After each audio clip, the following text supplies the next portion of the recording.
Shalom, friends. It is the Shabbat, it is the Sabbath. We're back here at Sion, and I just wanted to show you what we've done. Piece by piece, brick by brick. From the ciphers, from him speaking to us, to the ciphers, to finding the location, to understanding how to unseal it, to digging the 10 feet. We are done. We have another issue, which isn't a big issue, but as you can see, there's a pit of water here. The sun's probably glaring, so it's hard to see. But I'm going to do the best I can to show you where we are. And we have dug out the 10 foot, the one reed beneath the first threshold, which you can read about in Ezekiel 40 through 48. It was an obstacle that the Father prepared, designed, and made it possible for us to achieve this mark. And we hit concrete. You can see inside the cave there, the coloration. The surface level is being eaten. Over here to the side.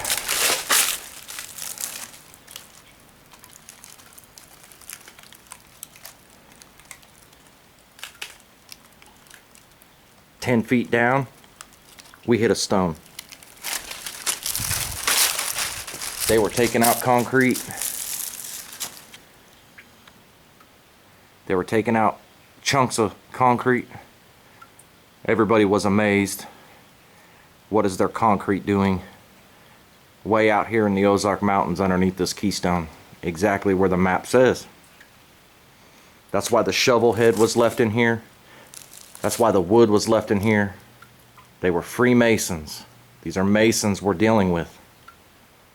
And they use nature. There's the calling card.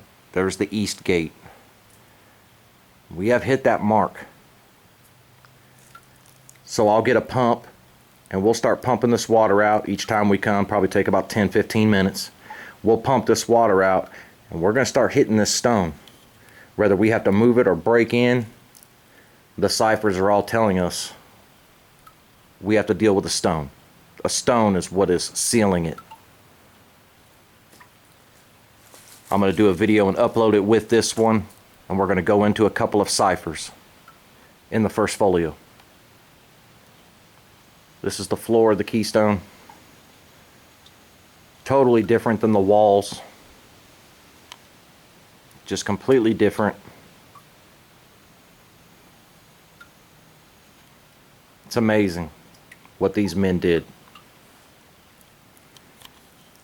And it's been a process. This is the Father's marvelous work and a wonder. This channel is a testimony. It will be proven true. These things are going to happen. The Ark of the Covenant sits 77 feet inside this mountain. 10 feet under this Keystone. I'm going to kind of back up here. This is where the tractor came in. The track hoe. And this is what used to be the aerial view map. The water would wrap around the hillside, but there's no more hillside. We have completely taken that out. And what you're left with is this huge passageway to the Keystone. Here's the huge rock shelf that it's left in. That's the door. All Freemasonry, left by Freemasons, designed by Freemasons. The map was left by Freemasons, which led us to this location.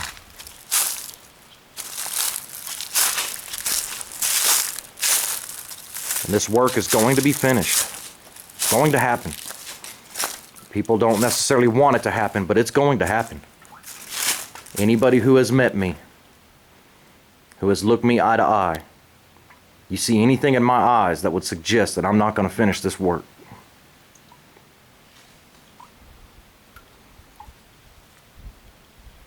I'm going to finish this. I'm pleading with you. Please listen. Please look at the evidence. Just like a courtroom. No bias. Just look at the evidence.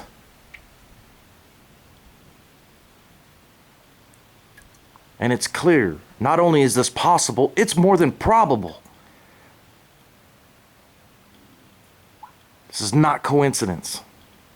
He spoke to me. He's led us all this way. Here we are. The pit without water. We need no water. We're going to remove this water problem. And this is the time to consider. Consider what's been done. What you're looking at. How you're looking at it. How it came to be. How it was found. What's the odds of concrete being there? What's the odds of human leg bones being in here? This is not a mining shaft. It's a tomb. It's a tomb. It's for sure a tomb because human remains were in it.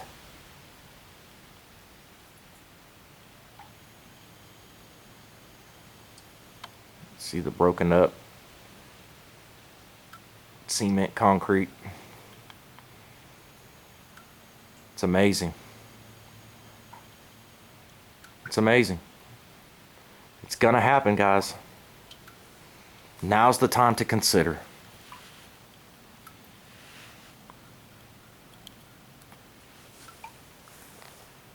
I love it out here. This is his special mountain. His place that he separated. In the last days I will establish the house of Yahuwah on the top of the mountain, and all nations shall flow unto it. Think about it. How did he call the people the first time? I change not. I will raise unto you a prophet like unto Moses. That's very unique, it's very specific. Moses was very special, did very special things. What did Moses do? Well, he heard the voice of the Father. He led the children of Israel to a mountain where the Father would manifest himself before all the children of Israel. He created the Ark of the Covenant under the direction of the Father. A lot of things are happening.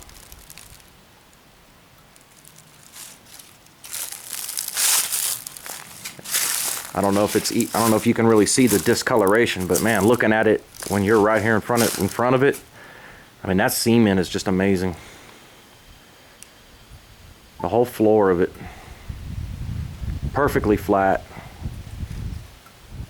It's all coming back to its natural state. This is the back of it. Goes up into a cathedral. A tomb.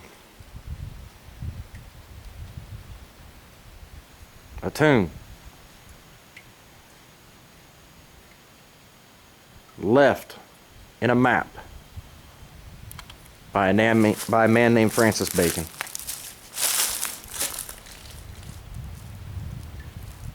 All glory to Yahuwah. It's a perfect plan. It's so beautiful. It's like what you would see in a movie, and so people can't believe it. They have no problem entertaining a movie and getting all into it. But when it's put before their face, they just can't believe it. Where else would he leave it? If he hid the Ark of the Covenant, the Father took the Ark of the Covenant, and he wants to give it back.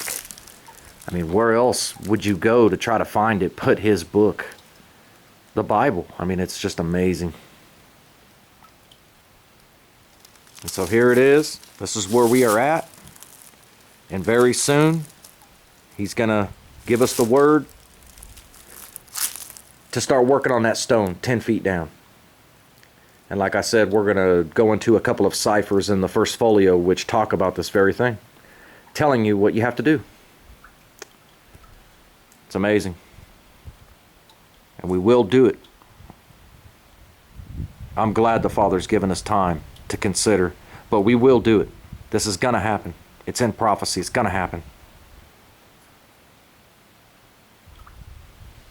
All glory to Yahuwah. Thank you for your son, Yahushua. Thank you for your plan. Thank you for showing us your secret things.